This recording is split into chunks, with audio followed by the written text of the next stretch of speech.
Olá, vamos ao texto. Livro de Atos, no capítulo 18, do verso 24 em diante. E chegado em Éfeso, um certo judeu chamado Apolo, natural de Alexandria, varão eloquente e poderoso nas Escrituras. Este era instruído no caminho do Senhor e fervoroso no Espírito. Falava e ensinava diligentemente as coisas do Senhor, conhecendo somente o batismo de João. Ele começou a falar ousadamente na sinagoga. Quando ouviram, Priscila e Áquila o levaram consigo e lhe declararam mais pontualmente o caminho de Deus. Querendo ele passar a Acaia, o animaram os irmãos e escreveram aos discípulos que o recebessem, o qual, tendo chegado, aproveitou muito aos que pela graça criam, porque com grande veemência convencia publicamente os judeus, mostrando pelas Escrituras que Jesus era o Cristo.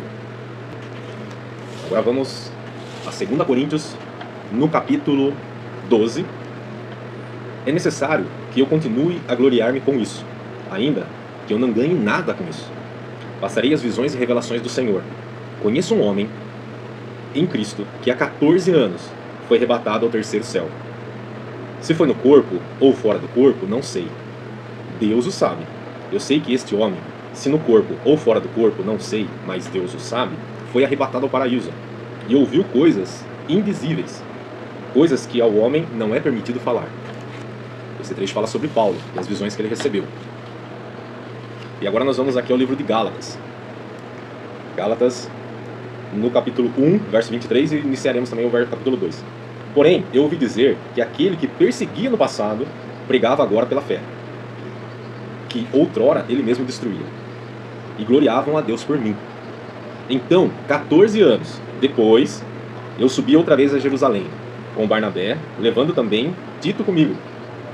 E subi por causa de uma revelação, e comuniquei-lhes o evangelho que prego entre os gentios, porém particularmente aos que eram de reputação, a fim de que eu não correr e de não ter corrido em vão. Então nós temos Paulo, que ele foi criado na religião judaica, e em um determinado momento ele se rebela contra o povo que seguia a Jesus Cristo, tanto é que ele é uma das testemunhas da morte de Estevão. Ele mesmo relata isso nas Escrituras, que ele estava presente. E quando ele toma a autorização do governo local para perseguir os cristãos e eliminar os cristãos, ele tem o contato da sua conversão no caminho de Damasco.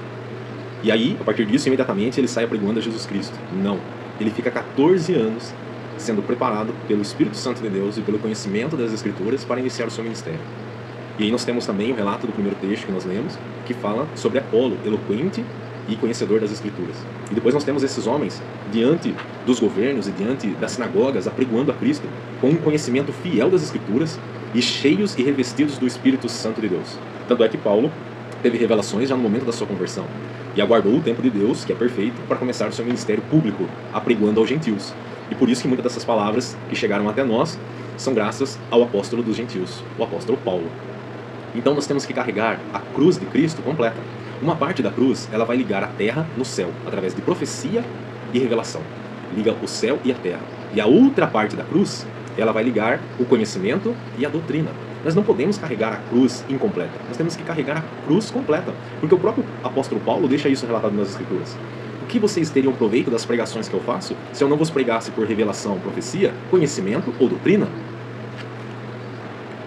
E quando Paulo se depara com o tamanho do conhecimento vindo do céu com relação a tudo aquilo que ele aprendeu recebido da terra, ele considera o seu próprio conhecimento como um esterco. Então, tudo aquilo que vem do céu é puro, cristalino, limpo, revelação, profecia. Não podemos extinguir o dom, não podemos deixar de lado esta parte da cruz. E por outro lado, a doutrina e o conhecimento nos faz crescer também na fé.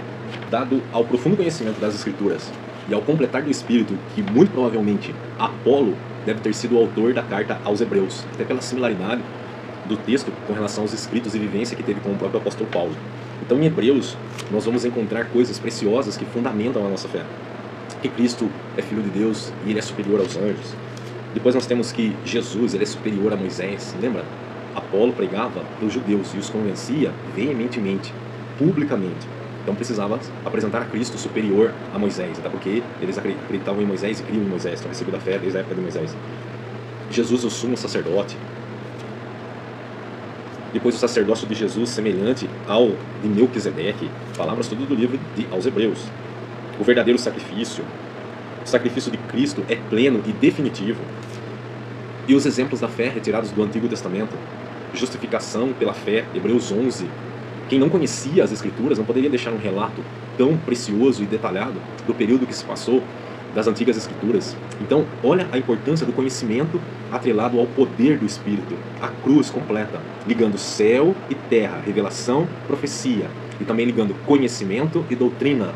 Que você tenha o desejo, o interesse, a busca constante por aprender as Escrituras e manejar bem a palavra de Deus. Bons estudos e que Deus te abençoe.